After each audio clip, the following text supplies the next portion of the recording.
Persuasion is an art form. It's about influencing others, guiding their decisions, and helping them see things from a different perspective. But it's not about tricking them or using deceitful tactics to get what you want. Ethical persuasion aims for mutual benefit. It's a win-win situation where both parties feel valued and respected. We've all encountered persuasion tactics in our daily lives. Think about advertising, for instance. Advertisements use persuasive techniques to make us want products, to create a desire or a need. Manipulation, on the other hand, is coercion. It's about forcing someone into a decision. It benefits only one party, often leaving the other feeling used or deceived. It disregards the needs and feelings of others. Ethical persuasion is different. It respects the other person's autonomy. It values their perspective and seeks to find common ground. Persuasion is a valuable tool that can be used in various aspects of life. It can be used for good, to inspire, to motivate, and to bring about positive change. It can help us achieve our goals and dreams, both personally and professionally. It can also help others achieve theirs, fostering a sense of community and collaboration. When used ethically, persuasion builds trust. It fosters strong, lasting relationships based on mutual respect. Remember, persuasion is a skill that can be developed and honed over time. Like any skill, it takes practice, patience, and a willingness to learn from both successes and failures. By understanding the principles of ethical persuasion, you can become a more effective communicator. You can build stronger relationships, create more meaningful connections, and foster a positive environment. And you can achieve your goals while respecting others, creating a world where everyone can thrive. We like to think we are logical beings. We believe our decisions are rational. We analyze data, weigh pros and cons, and come to what we think are well-reasoned conclusions. However, emotions play a significant role in our choices. Emotions are powerful motivators. They can drive us to take actions we might not otherwise consider. Think about a time you made a purchase based on emotion. It could have been an impulse buy or something you felt you just had to have. Maybe you were feeling nostalgic. Nostalgia is a powerful emotion that can transport us back to simpler, happier times. You bought something that reminded you of your childhood. That old toy or vintage item brought back fond memories. Or perhaps you were feeling excited. Excitement can make us act quickly, sometimes without thinking things through. You splurged on a fancy gadget. The thrill of having the latest technology can be irresistible. Effective persuaders understand the power of emotions. They know that connecting on an emotional level can be more impactful than any logical argument. They use storytelling to connect with their audience on an emotional level.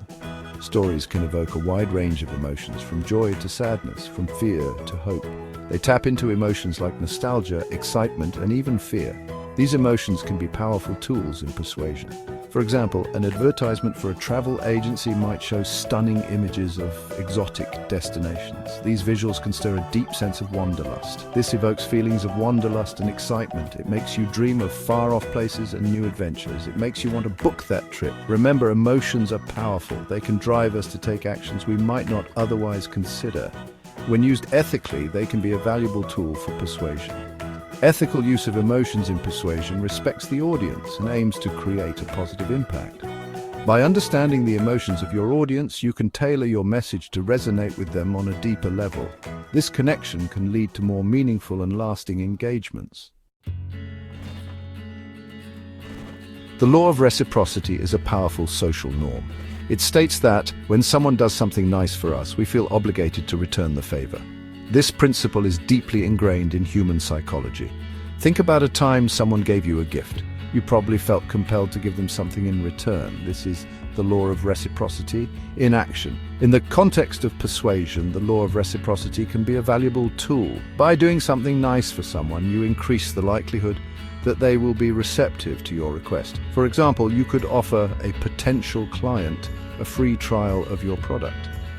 This small act of kindness can go a long way in building goodwill and making them more likely to do business with you. Section 4. The influence of social proof. Humans are social creatures. We look to others for guidance, especially in unfamiliar situations. This is where social proof comes in. Social proof is the idea that we are more likely to do something if we see others doing it. Think about online reviews. When you're thinking about buying a product, you probably check the reviews first. If you see that hundreds of people have given the product 5 stars, you're more likely to buy it yourself. Effective persuaders understand the power of social proof.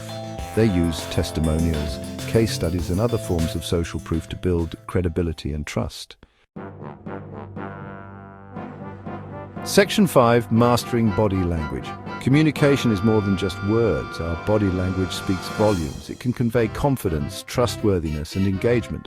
When it comes to persuasion, mastering body language is crucial. Maintaining eye contact is key. It shows you're listening and engaged. A genuine smile can make you appear more approachable and trustworthy. Open body language, like uncrossed arms, signals that you're receptive and open to communication. Mirroring is a powerful technique. It involves subtly mimicking the other person's body language. This can create a sense of rapport and connection. For example, if the person you're talking to leans forward, you might lean forward slightly as well. This subconscious mirroring can help build rapport. Section 6, Overcoming Objections. Objections are a natural part of any persuasion process. They don't necessarily mean failure.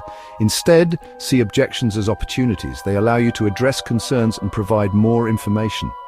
Active listening is crucial. When someone raises an objection, listen carefully. Don't interrupt. Try to understand their perspective. Once you've listened to their objection, acknowledge it. Let them know you've heard and understood their concern. Then provide a calm and reasoned response. For example, if someone objects to the price of your product, you might say, "I understand that price is a concern. Let me explain the value you're getting."